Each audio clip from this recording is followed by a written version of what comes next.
Fall in love? I question whether people fall in love. If you don't even know what love feels like within yourself, like that's just between you and you can't even look at yourself in the mirror for 5 minutes without having a consequence of something be a result of what you see in the mirror. Like just raw. If you can't even appreciate yourself in the mirror and feel love there as a discipline, not in a moment you feel good, not as a consequence of my abs, I feel good, as a consequence of me doing my hair different, I feel good. No, no, no, no, no. I'm talking about up, down, left, right. You love yourself. Old, young, you love yourself. And it's a natural instinct that kicks in when you see yourself in the mirror. Unless you have that. Yeah, no, I don't know what people think they feel when they see people and then they say, oh, I fell in love. I think a lot of humans are very blinded. You don't know the difference between love and excitement. Excitement, very, very, it's like love, but it's not love. And how you can tell the difference is longevity. Love is deterministic. It can run for a long period of time. A mother can love a convicted felon with the prison sentence or without the prison sentence. The mother is going to love this son irrespectively. There are many examples of that. I'm just using an extreme case to make a point. So that's deterministic. Love is deterministic, good or bad. It's there. Excitement. When you got excited about someone, oh gosh, short lived. One little bump this way, bump that way, up, down, and whoop, excitement leaves. Gone. And you can fall into the indulgence of hate, regret, whatever the case may be, but it goes this way very quickly. And no more is it that happy times, that honeymoon, that it's gone. It's gone. And it takes an extreme thing to get back into that. So it will take drinking. It will take a party, going out to a party. It will take something very extreme, like spending a lot of money on something very elaborate to get the excitement back again. Love doesn't need that. A simple kiss on the cheek, and that is subtle enough for love to re-engage its deterministic kind of like energy within you, within whatever you engage in love with. So when it comes to relationships, what I diagnose with a lot of people is they don't know what love is at all. And if you look at their circumstantial identity, if the mother has no love within herself, if the father has no love within themselves, if the family structure that they are born out of has preferential love within the family, if the mother and father don't love each other, if they never felt love from a mother, never felt love from a father, and that also is, under scrutiny. But let's just say if the child never felt love, and especially the child, not the adult, if the child never felt love,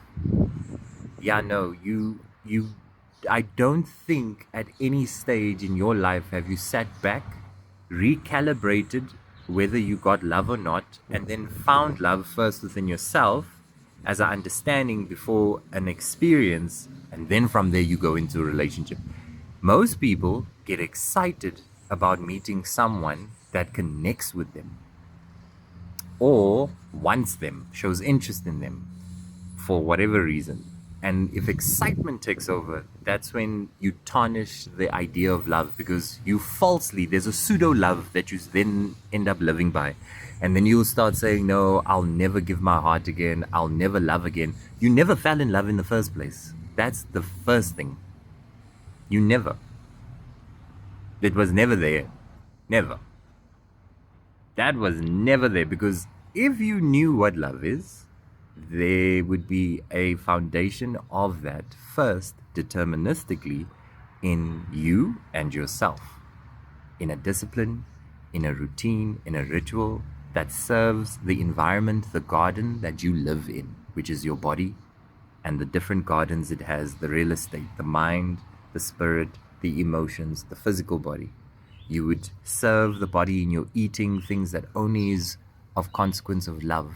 You would offer what you feed, the vulnerabilities in your body, your eyes, your ears, your mouth. These are all vulnerable points. Your sexual organs, vulnerable points. You only serve it what is good, what is loving.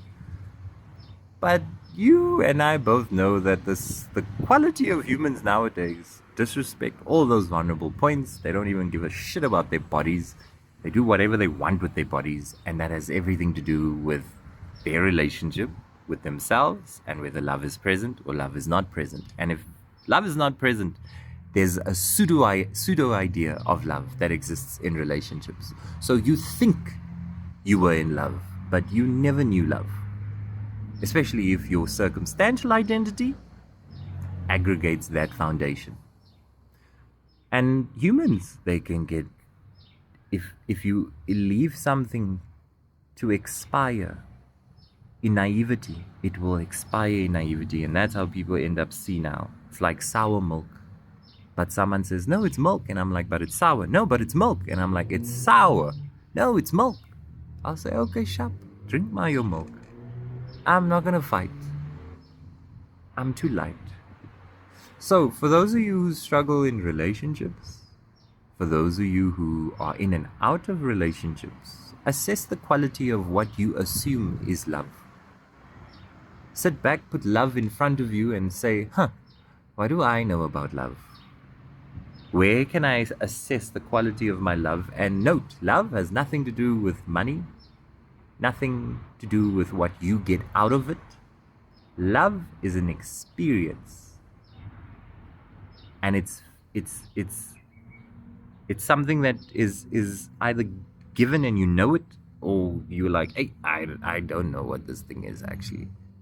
And then if you realize you are one of those who don't have the experience of love, which is unfortunate, I would hope there's not too many, but I also know there's many. It's not the end of days for you, because love is ever present constantly. And at different segments, based on how open we are, we can receive where we have not been filled in other areas. But it has everything to do with first establishing that within ourselves. So meditation, sitting outside with the trees, sitting with no expectation of anything validating an emotion, and just being as flowy as the environment around you. This is a very simple principle and behavior to get you started on this journey of love.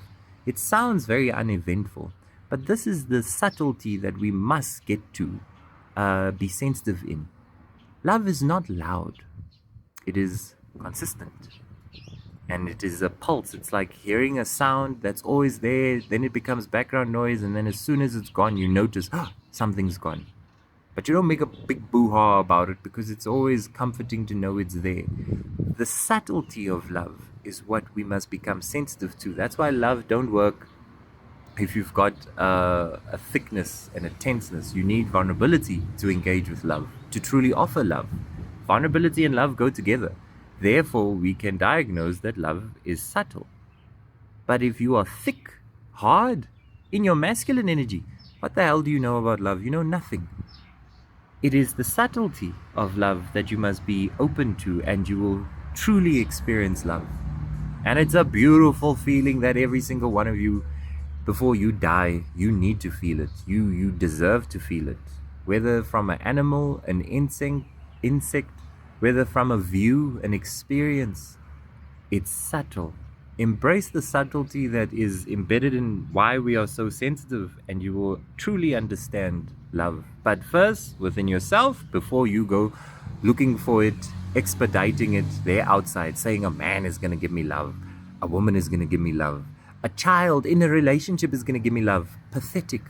Poor quality of thinking if you think a child in a flippant relationship is going to offer you love between the two of you. Sus. Poor quality of thinking right there. Love is so easily lit up within thyself if you are just present that you are alive and you are breathing. Love is there. But if you have no connection to your own spiritual life, you can't even sit still without being in expectation of something happening, thinking all the time, then you will think such things. Then you will end up a human like that. And then you have a child just because you bored within yourself. You don't know how to connect to yourself. So you need a child to bring love back into a relationship. There's a karma for that, just by the way. But different video, different context. But there's a karma for you who bring children into a relationship because you don't know and you made a mistake and you think now, a family, a child is gonna fill our relationship now. There's a karma for you guys. And you won't know about it immediately. You will only see it later on when the child's there by 21, 25 in the dating game. Look at the quality of partner and the quality of relationship that child has. See what happens. It's a longevity game, this thing. It's not about, it's short choices, long consequences.